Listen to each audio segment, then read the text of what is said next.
ಬನ್ನಿ ವನ್ಯಜೀವಿಗಳ ನಾಡಿಗೆ. ಇಲ್ಲಿ ಕರಡಿ ಇದೆ, ಹುಲಿ ಇದೆ, ಸಿಂಹ ಇದೆ, ಹಾಯ್ನ ಇದೆ, ತೋಳ ಇದೆ ಮತ್ತು ಇನ್ನೂ ಹಲವಾರು ಪ್ರಾಣಿಗಳಿವೆ. ಅವುಗಳೆಲ್ಲವನ್ನ ನನ್ನ ಜೊತೆ ನೋಡಿರಂತ. ಸೊ ಇದು ಈ ಪ್ಲೇಸ್ ಎಲ್ಲಿ ಬರುತ್ತೆ ಅಂತೇಳಿ ನೀವೇನಾದರೂ ಕೇಳಿದ್ರೆ, ಇದು ನಮ್ಮದು ಬರೋದು ಪುಣೆಯಲ್ಲಿ Katraj, Rajiv Gandhi zoo and research centre ಅಂತೇಳಿ. ಸೊ ನೀವೇನಾದರೂ ಲೋಕಲ್ ಇದ್ದರೆ, ಅಂದರೆ ಪುಣೆಯಲ್ಲೇ ಏನಾದರೂ ಇದ್ದರೆ, ಪುಣೆಗೆ ಬರೋ ಪ್ಲ್ಯಾನಲ್ಲಿದ್ದರೆ ಇಲ್ಲಿ ವಿಸಿಟ್ ಮಾಡೋದನ್ನು ಮರಿಬೇಡಿ. ಯಾಕಂದರೆ ಪ್ರಾಣಿಗಳನ್ನು ಡೈರೆಕ್ಟಾಗಿ ನೋಡೋಕ್ಕೆ ಸಿಗೋದು ಅಪರೂಪ. ಇಂಥ ಚಾನ್ಸ್ ನೀವು ಮಿಸ್ ಮಾಡ್ಕೋಬೇಡಿ. ನಿಮ್ಮಲ್ಲಿ ಮನೆಯಲ್ಲೇ ಚಿಕ್ಕ ಮಕ್ಕಳಿದ್ದರೆ ಅವ್ರಿಗೆ ಭಾಳ ಇಷ್ಟ ಆಗುತ್ತೆ. ಸೂಪರಾಗಿದೆ. ತಿರುಗಾಡ್ಬೇಕಂದ್ರೆ ಕೈಕಾಲು ನೋವು ಬರುತ್ತೆ. ಒಂದು 5-6 ಕಿಲೋಮೀಟ್ರ್ ನೀವು ನಡೆದಾಡಬೇಕಾಗುತ್ತೆ. ನಿಮಗೋಸ್ಕರ ನಾನು ನಡೆದಾಡಿ ತೋರಿಸ್ತೀನಿ. ವಿಡಿಯೋನ ಕಂಪ್ಲೀಟಾಗಿ ನೋಡಿ ಮತ್ತು ಸಬ್ಸ್ಕ್ರೈಬ್ ಮಾಡಿಲ್ಲ ಅಂದರೆ ಮಾಡೋದನ್ನು ಮರಿಬೇಡಿ. ಸೊ ಇಲ್ಲಿ ಏನೋ ಕಪ್ಪಗಾಗಿ ಕಾಣ್ತಾ ಇದ್ದಾವೆ, ಇವುಗಳನ್ನು ಕರಡಿ ಅಂತಾರೆ.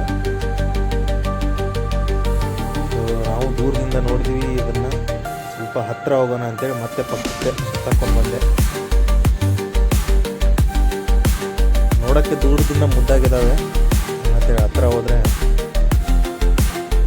ನಾನಂತೂ ಆ ಧೈರ್ಯ ಮಾಡೋಕ್ಕಾಗಲ್ಲ. ನೀವು ಯಾರಾದರೂ ಮಾಡೋಂಗಿದ್ರೆ ನೋಡಿ, ನಾನು ಹೇಳೋದು ನೋಡಿ ಮಾಡಬೇಡಿ ಅಂತ. ಇದೊಂದು ಗುಹೆ ಥರ ಮಾಡಿದ್ದಾರೆ. ಇಲ್ಲೊಂದು ಕಾನ್ಸೆಪ್ಟ್ ಏನಿದೆ ಅಂದರೆ ಚೆನ್ನಾಗಿದೆ. ಇಲ್ಲಿ ವೈಟ್ ಟೈಗರ್ ಇದೆ.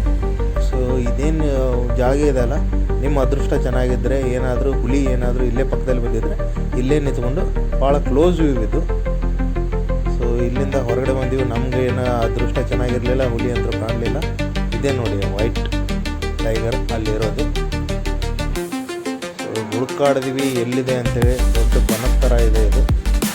ಸೊ ಮಧ್ಯಾಹ್ನದ ಹೊತ್ತು ಒಂದು ಸರಿ ಸುಮಾರು 12 ಗಂಟೆ ಆಗಿತ್ತು. ಸುಸ್ತಾಗಿ ರೆಸ್ಟ್ ಮಾಡ್ತಾಯಿದೆ. ಅಲ್ಲಿ ಕಾಣ್ಬೋದು ನಿಮಗೆ. ನೋಡಿ ಇನ್ನೊಂದು ಕಡೆಯಿಂದ ಬಂದೀವಿ, ಇನ್ನೊಂದು ಆ್ಯಂಗಲ್ನಿಂದ ಬಂದೀವಿ. ನೋಡ್ತೀವಿ ಏನಾದರೂ ಎತ್ತರಾಗುತ್ತೆ ಅಂತೇಳಿ. ಏನು ಎತ್ತರ ಏನಾಗ್ತಾ ಇಲ್ಲ, ಸತ್ತಾಗಿ ನಿದ್ದೆ ಹೊಡಿತಾ ಇದೆ. ನಮ್ಮ ರಾಷ್ಟ್ರೀಯ ಪ್ರಾಣಿ ಬೆಂಗಾಲ್ ಟೈಗರ್ ಇದೆ. ಅಲ್ಲೇ ಪಕ್ಕದಲ್ಲೇ ಇದೆ ಇದು ಕೂಡ. ಸೊ ಇದನ್ನಾದರೂ ನೋಡೋಣ ಅಂತೇಳಿ ಹುಡುಕಾಡ್ತಾ ಇದ್ವಿ ಬನದಲ್ಲಿ. ಇಲ್ಲಿ ಕಾಣಲಿಲ್ಲ. ಮತ್ತೆ ಒಂದು ಸ್ವಲ್ಪ ಆ ಕಡೆ ಈ ಕಡೆ ತಿರುಗಾಡಿ ನೋಡಿದ್ವಿ. ಅಲ್ಲಿ ಒಂದು ಮೂಲೆಯಲ್ಲಿ ಕಣ್ತು, ಆದರೆ ಅದು ಕೂಡ ನಿದ್ದೆ ಮಾಡ್ತಾಯಿತ್ತು. ಸೊ ನೀವು ಬಂದಾಗ ಏನಾದರೂ ನಿಮ್ಮ ಅದೃಷ್ಟ ಚೆನ್ನಾಗಿದ್ದರೆ ಎದ್ದು ಓಡಾಡ್ತಿರ್ಬೋದು, ನೀವು ನೋಡೋಕ್ಕೆ ಚಾನ್ಸು ಸಿಗ್ಬೋದು. ಹಾಗೆ ಒಂದು ಸ್ವಲ್ಪ ಮುಂದೆ ಬಂದೀವಿ, ಚಿರತೆ ಇದೆ. ಇಲ್ಲಿ ಚಿರತೆ ಗಿಡ ಎಲ್ಲ ಹತ್ತುತ್ತೆ ಅಂಥೇಳಿ ಫುಲ್ ಜಾಳಿಗೆ ಎಲ್ಲ ಹೊಡೆದಿದ್ದಾರೆ. ಇಲ್ಲಿ ಕಂಪ್ಲೀಟಾಗಿ ಜಾಳಿಗೆ ಹೊಡೆದು 2 ಏನೋ ಚಿರತೆ ಇದಾವಂತ. ಸೊ ಅದನ್ನು ಆ ಕಡೆ ಈ ಕಡೆ ಎಲ್ಲ ಕಡೆ ಹುಡ್ಕಾಡಿ ನೋಡಿದ್ವಿ.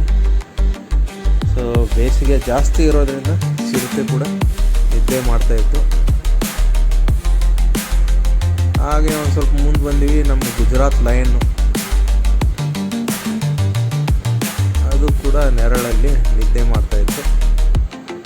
ಸೊ ನಮ್ಮ ಟೈಮ್ ಅಂತೂ ಚೆನ್ನಾಗಿರಲಿಲ್ಲ. ಹುಲಿ, ಸಿಂಹ, ಚಿರತೆ ಎಲ್ಲನೂ ನಿದ್ದೆ ಮಾಡ್ತಾಯಿದ್ದೀವಿ. ಹಾಗೆ ಅಲ್ಲಿಂದ ಒಂದು ಸ್ವಲ್ಪ ಮುಂದೆ ಬಂದು ನೋಡ್ತಾ ಇದ್ದೀವಿ ನಾವು, ಮತ್ತೆ ಯಾವುದಾದ್ರೂ ಬೇರೆ ಪ್ರಾಣಿ ಏನಾದರೂ ಸಿಗುತ್ತೆ ಅಂತೇಳಿ. ಅಷ್ಟರಲ್ಲಿ ನಮ್ಮ ಅದೃಷ್ಟ ಒಂದು ಸ್ವಲ್ಪ ಚೆನ್ನಾಗಿತ್ತು. ಇಲ್ಲಿ ತೋಳ ಬಂತು, ತೋಳ ಅಂತೇಳಿ ಕತೆ. ಇಂಡಿಯನ್ ವೋಲ್ಫ್ ಇದು. ಬಂದ್ವಿ. ಅವು ಕೂಡ ನಿದ್ರೆ ಮಾಡ್ತಿದ್ವು, ಆದ್ರೂ ಒಂದು ಮಟ್ಟಕ್ಕೆ ಕಾರಣವಾಗಿತ್ತು. ಸೊ ಅಲ್ಲಿ ನೋಡಿ ನಿಮ್ಗೆ ಕಾಣ್ಬೋದು. ಇನ್ನೊಂದು ಕ್ಲೋಸ್ ವ್ಯೂ ತೋರಿಸ್ತೀನಿ ನಾನು ನಿಮಗೆ. ಸೊ ಇಲ್ಲಿ ನೋಡಿ, 2 ಮಲ್ಕೊಂಡಿದ್ದಾವೆ, ಆದರೂ ಕಾಣ್ತಾ ಇದೆ. ನೋಡಿ ಅಲ್ಲಿ 2 ತೋಳಗಳು ನಿದ್ದೆ ಮಾಡ್ತಾ ಇದ್ದಾವೆ. ಹಾಗೆ ಇನ್ನೊಂದು ಸ್ವಲ್ಪ ಮುಂದೆ ಬಂದ ತಕ್ಷಣ ಹೈನಾ ಮಾತ್ರ ಓಡಾಡ್ತಾ ಇತ್ತು. ಇವು ಪೇರಲ್ಲಿದ್ದಾವೆ. ಇಲ್ಲಿ ನೋಡಿ ಹೈನಾ ಓಡಾಡ್ತಾ ಇದೆ. ನಾರ್ಮಲಿ ಗುಂಪಾಗಿದ್ದರೆ ಇವು ಸಿಂಹನ ಕೂಡ ಬೇಟೆ ಆಡ್ಬಿಡ್ತಾವಂತೆ ಇವು ಹೈನಾ. ಮತ್ತು ಎಷ್ಟೇ ಹಳೆ ಪ್ರಾಣಿ ಸತ್ತೋಗಿರೋದಿದ್ರೂ ಅದನ್ನು ತಿಂದು ಜೀರ್ಣ ಮಾಡಿಸುವಷ್ಟು ಇದರದ್ದು ಹೊಟ್ಟೆ ಗಟ್ಟಿಯಾಗಿರುತ್ತೆ. ಬೇಟೆ ಆಡೋಕ್ಕಿಂತ ಯಾರಾದರೂ ಬೇಟೆ ಆಡಿ ಬಿಟ್ಟು ಹೋಗಿರ್ತಾರಲ್ಲ ಅದನ್ನೇ ತಿನ್ನೋದು ಜಾಸ್ತಿ ಇವರು. ಸೊ ಇದನ್ನು ನೋಡಿ ಆಮೇಲೆ ನೆಕ್ಸ್ಟ್ ಬಂದೀವಿ ಇಲ್ಲಿ ಕಾಡು ಬೆಕ್ಕುಗಳು. ಅಲ್ಲಿ ಡೈರೆಕ್ಷನ್ ಗೊತ್ತಾಗಲಿ ಅಂಥೇಳಿ ರೋಡ್ ಮೇಲೆ ಅವರೆಲ್ಲ ಡ್ರಾಯಿಂಗ್ ಎಲ್ಲ ತೆಗೆದಿದ್ದಾರೆ. ಕಾಡು ಬೆಕ್ಕುಗಳನ್ನು ನೋಡ್ಕೊಂಡು ಬಂದೀವಿ. ಇದು ಕೂಡ ಬಿಸಿಲು ಜಾಸ್ತಿ ಇರೋದ್ರಿಂದ ನೆರಳಲ್ಲಿ ಕುತ್ಕೊಂಡಿದೆ. ಸೊ ನೋಡೋಕ್ಕೆ ಚಿರತೆ ಅಷ್ಟು ದೊಡ್ಡದಿರಲಿಲ್ಲ ಅಂದ್ರೂ ರೆಗ್ಯುಲರ್ ನಮ್ಮ ಮನೆಯಲ್ಲಿ ಏನು ಬೆಕ್ಕಿರ್ತಾವಲ್ಲ ಅದಕ್ಕಿಂತ ಒಂದು 3 ಪಟ್ಟನೇ ಜಾಸ್ತಿ ಹೈಟಿಗೆ ವೇಟಿಗೆ ಇಲ್ಲೊಂದು ಮರಿ ಹಿಡ್ಕೊಂಡು ಹೋಗ್ತಾ ಇದೆ, ತಾಯಿ ಬೆಕ್ಕು. ನೀವು ನೋಡಿದ್ರೋ ಇಲ್ಲೋ ಗೊತ್ತಿಲ್ಲ, ಅದನ್ನು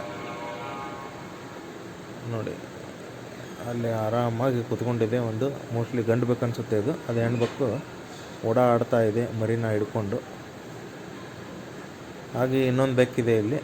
ಇದು ನೋಡೋಕ್ಕೆ ಒಂದು ಸ್ವಲ್ಪ ಚಿರತೆ ಥರ ಬಾಡಿ ಇದನ್ನು ಟೆಕ್ಸ್ಚರ್ ಇದ್ರೂ ಚಿರತೆ ಅಷ್ಟು ದೊಡ್ಡದಿರಲ್ಲ. ಹುಡ್ಕಾಡಿದ್ವಿ, ಇಲ್ಲಿ ಬಂದು ಕೆಳಗಡೆ ನೆರಳಲ್ಲಿ ಔತ್ಕೊಂಡು ಬಿಟ್ಟಿದೆ. ನಮಗೆ ವೀಡಿಯೋನಲ್ಲಿ ಸಿಗಲಿಲ್ಲ ಅದು. ಸೊ ನಿಮ್ಮ ಅದೃಷ್ಟ ಚೆನ್ನಾಗಿದ್ದರೆ ನೀವು ಬಂದಾಗ ನಿಮಗೆ ಕಂಡೇ ಕಾಣುತ್ತೆ.